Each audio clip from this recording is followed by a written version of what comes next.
Hey YouTube, this is PokéCastXVll here, and so today I'm going to be taking you through quite an interesting deck that I've been seeing online a fair bit, and this is the Bunnelby Lock, and as you can see, this is just me opening up the deck for you. So you have Bunnelby, and you have a Slurpuff line, and then around that you have a lot of disruption cards, so Crushing Hammer, you have the Hex Maniac, you have the Grunts, you have Xerosic, and you even have Headringers in there as well. And so, trying to explain this, I'm just kind of going through selecting my Fennekin coin actually. So the deck is pretty much designed just to be as disruptive as possible, and in the process you can also deck your opponent out, which is the aim of the deck.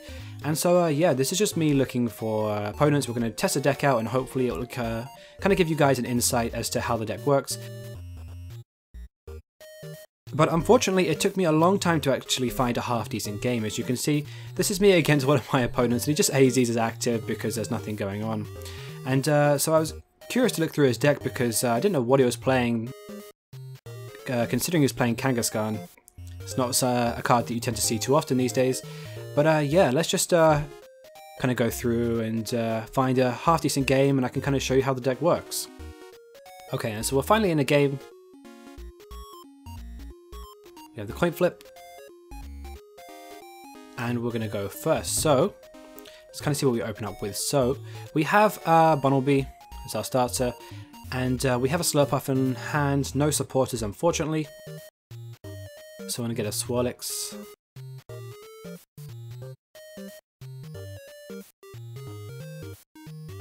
And that kind of gives us a Slurpuff for turn 2. Hopefully with tasting we can draw through our resources a bit more. And I didn't attach the energy to Bunnelby just because if he does open up a DCE, that Lugia will knock out my Bunnelby, which is not what we want at the moment.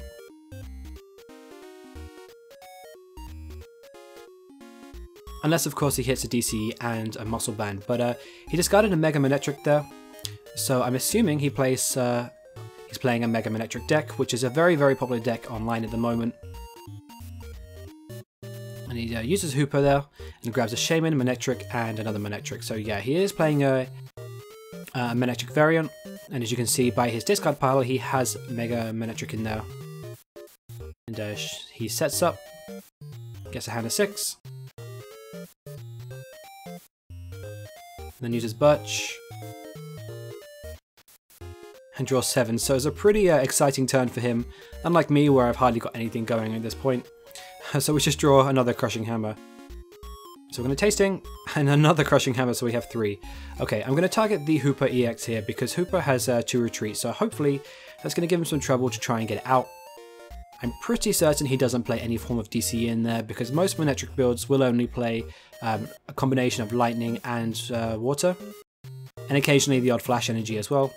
So here we have 2 attacks. We have Burrow, or we have the Rototiller. And Burrow allows us to discard a card off of my the top of my opponent's deck, and Rototiller allows us to put cards in my discard pile back into my deck. And bearing in mind the Bunnelby can attack twice, so you can use a combination of the 2 attacks, or you can just use 2 of 1 attack.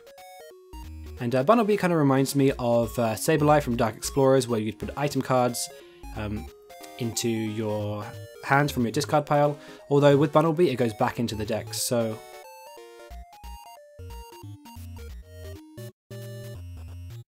we use 2 Crushing Hammers here.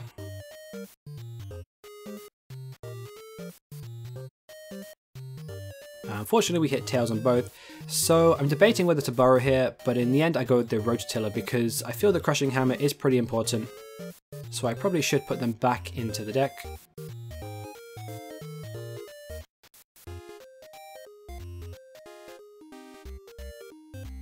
And he attaches a second energy to the Mega Manectric. And he's really going for that card, that one card that's going to get him out. So he probably runs some form of switch or escape rope or something to get out, or even like an AZ. I don't think Manectric usually runs Cassius, so. But he Mega Evolves past his turn, so it's a lucky break on our part. So Trick Shovel will take a card off my opponent's deck, and we get rid of Escape Rope, so that was a lucky break on our part, for sure. So tasting for 1, we get a second Bunnelby. And I'm just looking at my discard pile, just wondering if there's anything I want to put back, and probably not at this point. So we're going to borrow and just double check. I was thinking of putting the trick shovel back, but then I kind of thought there's not really too much point. I might as well just borrow 2 cards. So as you can see, we attacked twice there. We got rid of Rough Seas and Manectric. So hopefully with that escape rope gone, that will limit his options of getting Hooper out of the active spot. So the other way, as you can see, is just to manually retreat it by paying the energy cost.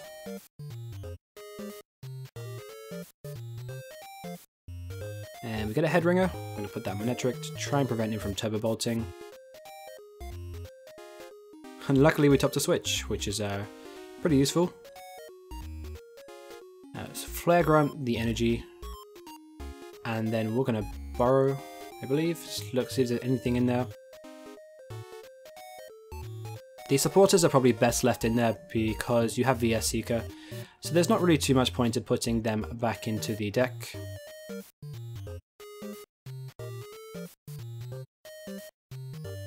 And he uses a Birch.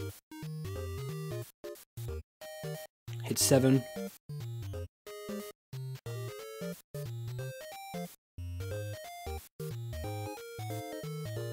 And he passes turn again.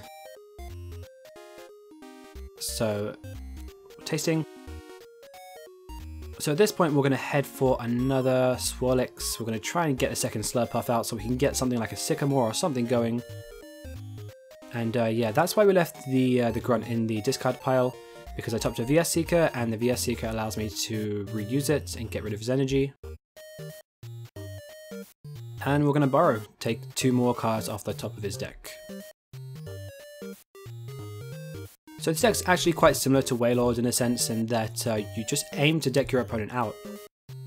Except with Wailord you usually pass turn. This way, with Bunnelby, you're actually trying to deck your opponent out by using some form of an attack. Trainer's Mail, see what he's got going in his deck, see if there's anything that can bail him out.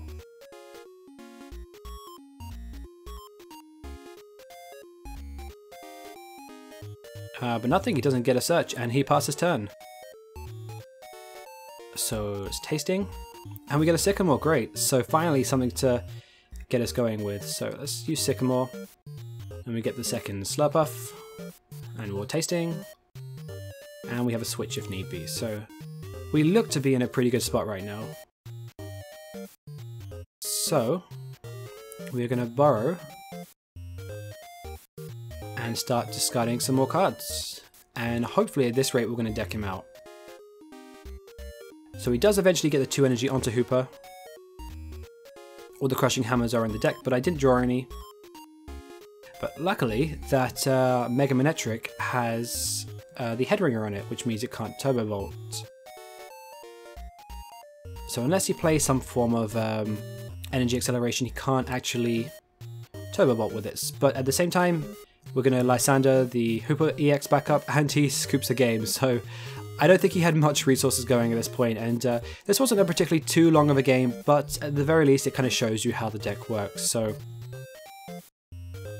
just kind of click there. And that's pretty much the game, guys. That's pretty much all I have for you. It took me a long time to find a half-decent game with this deck, but if you did like it, here is a list I'm kind of just going through for you. I'll also put the list in the description box below if you would like to check it out. This is a list that was actually built by my friends, it's not mine. But at the same time, yeah, if you did enjoy this video and you would like to see more Pokemon related content, all you have to do is click the annotation at the end of this video. Otherwise, there'll also be a subscribe button there as well. So thanks very much for watching, guys, and I will see you all next time.